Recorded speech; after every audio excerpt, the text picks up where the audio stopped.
Hello and welcome to Inside Food City Center, where Tennessee, after a disastrous first half, turns it around, has a monster second half to get the revenge on Vanderbilt. I'm Sylvia. This is Noah Taylor. We are with VolReport.com on the Rivals Network.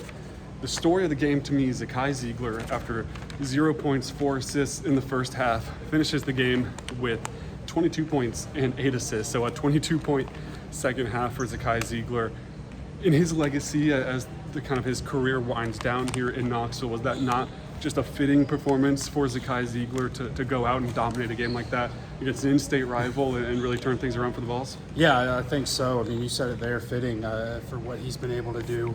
I thought it was fitting for Tennessee, too, and their identity. You know, it kind of went, that first half, that first 20 minutes, it just felt like, you know, they were going away from everything that a Rick Barnes team does. They were, you don't often see them get bullied the way that they were getting bullied by Vanderbilt, out-rebounded, worked in the paint, you know, and there were some of those, you know, what you saw against Kentucky or Missouri at times, where Vanderbilt was just hitting a lot of shots, answering everything Tennessee threw at them. But you're right, Zakai Ziegler's the difference today. I thought that was a masterclass performance from him there in the second half, and certainly one that'll be looked back on as one of his top performances here, and there's a lot of them. So, and kind of maybe a bit of a season-defining game for Tennessee, I think. Yeah, sure. You know, you come off that Kentucky loss, you got to come back here. You're going on the road for the next week, so a game Tennessee needed, and I thought how appropriate that Zakai Ziegler get you there.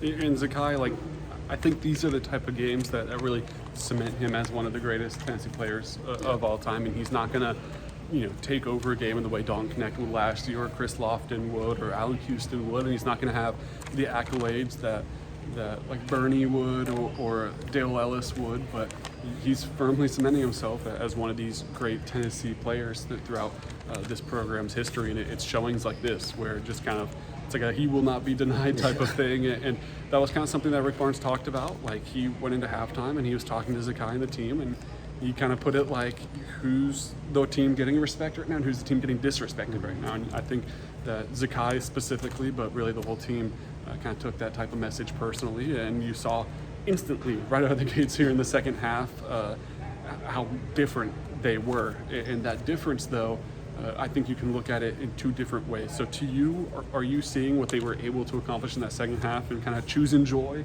and saying, like, hey, that's a good sign and you can build off that?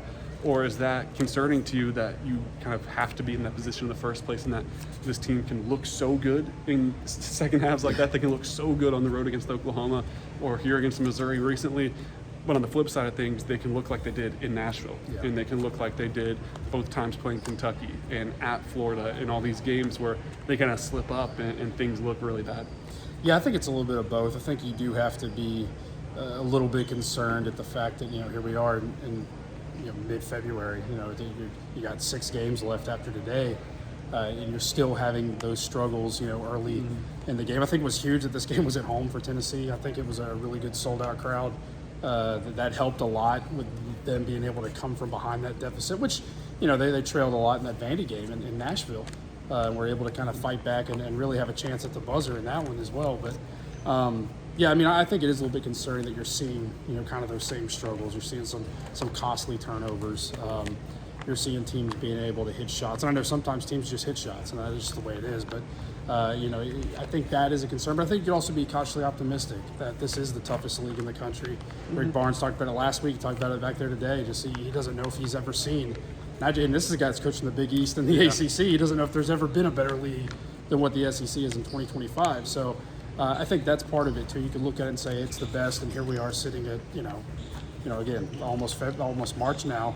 SEC tournament looming, NCAA tournament looming. After this win today, you're still, you know, in play for that one of those 4-1 seeds. So Absolutely. I think you can look at it that way and be optimistic and feel good about where you're at and just take the win. But you're right. I mean, those first halves are something that could certainly cost you on the road, like they have against Tennessee this year, and certainly one that could cost you your season in the NCAA tournament. And I think, I mean, every season you're judged by what did you do in the NCAA tournament. Yeah. And if Tennessee plays like they did in the first half tonight, then they're going to be bounced, I mean, as early as the first round, realistically. Yeah. But the thing about the NCAA tournament, too, is it's not just can you avoid having one of those games where Tennessee looks bad? Can you avoid one of those halves where Tennessee looks bad? I mean, you get a couple rounds in, like literally a couple rounds in, you're in the round of 32 or the Sweet 16, you're playing really good teams, and if you don't show up for an 8-minute span, that's probably your season. So Tennessee's going to have to find some sort of consistency. I thought on a positive kind of consistency note, Chaz Lanier, and he was really one of the only players in the first half that it felt like they showed up. He's going to finish with 21 points, was pretty even. I think he had 13 at the half. So you can kind of see the balance that he had from the first to second half there, and how positive of a note is it for a guy that's been inconsistent throughout games across SEC play to have really be one of the only players on the team that was consistent both the first and second half tonight. I think it's huge. I think you're starting to see that more out of him. And like you said, it helps when there's more balanced scoring in the second half. Obviously, Tennessee has shown that they can't just rely on him alone, which I felt like they could at times with Dalton last year. But I think it is huge. It's huge to be able to do that right now. I mean, you do it at this point in the season, then people are going to forget about the slump in the first half of SEC play. And I think part of that, Rick Barnes has talked about, I think part of it's just his ability to adjust. He's seeing a lot different, caliber of talent. He's starting to get guarded a lot, closer than he would have been at UNF in the early part of his career. But I think it's massive what they're able to get out of him, and I think you're seeing more of that.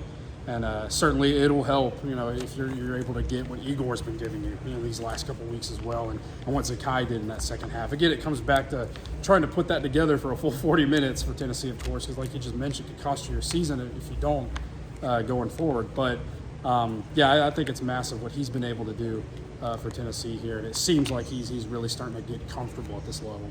Well, that'll all from us here inside Food City Center. Tennessee baseball currently ongoing as we record this, probably nearing a run rule right now. I mean, maybe I'll check the score and things will look different, but recording this a few minutes after the Hunter Ensley Grand Slam. So Tennessee takes a demanding lead in Game 2 over Hofstra. We'll have coverage of that game. And then also Game 3 tomorrow as Tennessee likely goes for its first sweep of the season as they defend their national title crown. We'll have softball coverage as they continue their tour down south to get this season going.